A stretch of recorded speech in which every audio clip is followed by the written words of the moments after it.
Welcome back. Now to some simple ways to cut down on those monthly bills. You may be spending a fortune on cable and streaming services without even realizing it. Now, this is a story that we first saw in the New York Times, and ABC's Rebecca Jarvis has more in this week's Steals and Deals. When it comes to monthly bills, cable can be expensive. I just sort of mentally added up in my head, and then I actually dug out my, credit card statements and looked.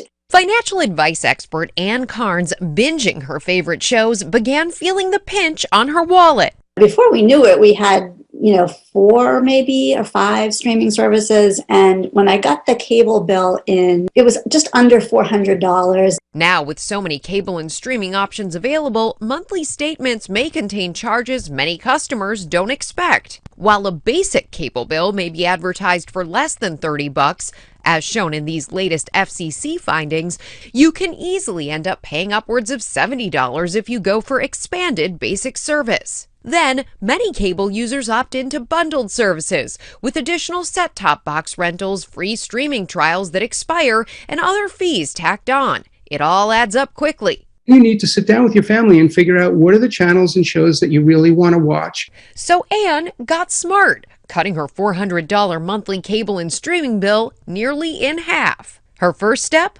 Losing what she didn't use. I had this phone line, but we hadn't used it for years. Step 2, opting for flexibility. You could say, well, we'll get this service if there's 2 shows on it that the family wants to watch. And lastly, calling your provider to say you want to suspend your services and are ready to move on. It struck me that they're a little bit more open to negotiating or being more flexible with consumers than maybe they have been in the past. All good tips. Well, up next.